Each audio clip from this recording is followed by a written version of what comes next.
تو دنیا کو پتہ ہے روڈ میپ یہ ہے کہ کشمیریوں سے پوچھا جائے وہ کیا چاہتے ہیں. سرحد کے دونوں طرف یہ میرا پہلے دن سے موقف ہے کہ بھارت کہتا ہے کہ وہ کشمیر بھی ہمارا ہے، جبکہ دوسرا فریق کہتا ہے کہ نہیں سارا کشمیر ان کا ہے. تو بہترین طریقہ یہ ہے کہ لوگوں سے آر بار پوچھا جائے وہ کیا چاہتے ہیں. امت شاہ جی، راجناتھ سنگھ جی، مودی جی نے ابھی بھی کہا کہ پی او کے لوگ ہمارے ساتھ آنا چاہتے ہیں. تو اس کے لیے ایک طریقہ یہ ہے کہ لوگوں سے ہی پوچھا جائے، کیونکہ پاکستان تو پلیٹ میں ان کو دے گا نہیں.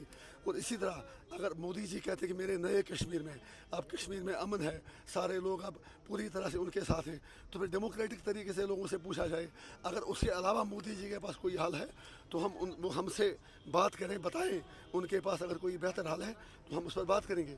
آپ ہمیں بتائیں جیل سے چھوٹنے کے بعد آپ کو کیسا سیاسی ماحول لگ رہا ہے جموں کشمیر؟ بس اپنے لوگوں کے بیچ میں کھڑا ہوں، اس علاقے میں پہلی بار آیا ہوں. جو پیار محبت لوگ ہر گلی ہر جگہ دے رہے ہیں اس کے لیے میرے پاس الفاظ ہی نہیں ہیں. اور میں سوچ رہا ہوں، مجھے لگ رہا ہے، میرا دل مجھے کہہ رہا ہے کہ میری قربانی ان لوگوں کی قربانی ضائع نہیں جائے گی، انصاف ہوگا اور ضرور ہوگا. ساؤتھ کشمیر میں بہت سارے بچے نوجوان جو ہے جیلوں میں ہیں، آپ نے مطلب کیا سوچا ہے ان کے بارے میں؟ ساؤتھ کشمیر کے، نارتھ کشمیر کے ہر جگہ، تہار جیل میں بھی میرے ساتھ درجنوں بچے بند ہیں. انشاءاللہ میں تو خود ان کی ہی طرح یو اے پی اے کا مارا ہوا آدمی ہوں. شاید پہلا ایم ایل اے پورے ہندوستان میں، اب میں ایم پی بھی بن گیا، پوری ہندوستان کی تاریخ کا پہلا ایم پی جس پر یو اے پی اے لگا دیا گیا. یہ تو ہندوستان کی ڈیموکریسی کو دیکھنا چاہیے کہ وہ کیا کر رہے ہیں. ہم جو بھی جوان جیلوں میں بند ہیں، ابھی میں تو خود بیل پہ ہوں. امید ہے کہ پہلی تاریخ کے بعد ہماری بیل پکی ہوگی، نہ بھی ہو جائے مرتے دم تک ہم لڑتے رہیں گے ظلم کے خلاف، جبر کے خلاف اور مودی جی کی گنڈا گردی کے خلاف. ہم جھکنے والے اور بکنے والے نہیں ہیں. تو بی جے پی کہتے ہیں گورنمنٹ ہم بنائیں گے، اگر آپ کو پولیس بنانی پڑے گی تو کس کے ساتھ ان کو تو ایم پی الیکشن میں کینڈیڈیٹ نہیں ملے، وہ کیسے بنائیں گے؟ سپنے دیکھنے سے ان کو کون روک سکتا ہے؟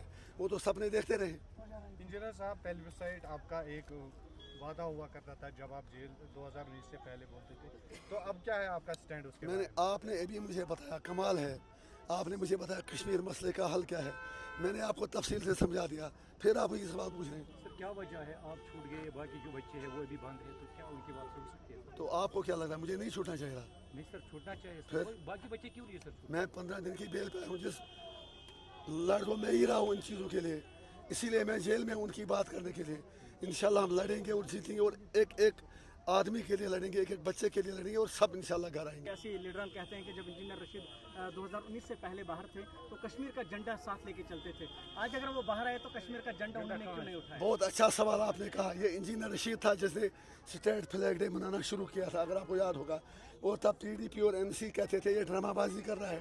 ہم نے انہیں کہا اس کو پارلیمنٹ اسمبلی میں بل پاس کرا کے، دیکھو کتنے الٹی بات کہہ رہے ہیں. ہم نے کہا اسٹیٹ فلیگ ڈے سرکاری طور سے مناؤ، چھٹی ڈکلیئر کرو. اگر پی ڈی پی نے اور این سی نے، سرکاریں ان کی تھی، جو میری بات مانی ہوتی، کم سے کم ریکگنائز وہ ڈے ہوا ہوتا. ہم تو سری نگر میں ہر جگہ بناتے تھے. اس کے بعد ہی تو میں جیل میں گیا، اس کے بعد تو میں یہاں آ گیا. آج 5.5 سال بعد میں چھوٹا. اسٹیٹ فلیگ ڈے میں مناتا تھا، لہرائے کشمیر کے جھنڈے، میں نے اس کا نیا جنم دیا. یہ لوگ اسے ڈرامہ بازی کہتے تھے، ان کو شرم نہیں آتی. یہ کہتے تھے کہ کوئی نہیں لے جائے گا. اب جب مودی جی نے میڈم محبوبہ جی کی وساطت سے 370 ختم کر دیا، میں تو تب سے 3 دن ہوئے مجھے جیل سے آئے ہوئے.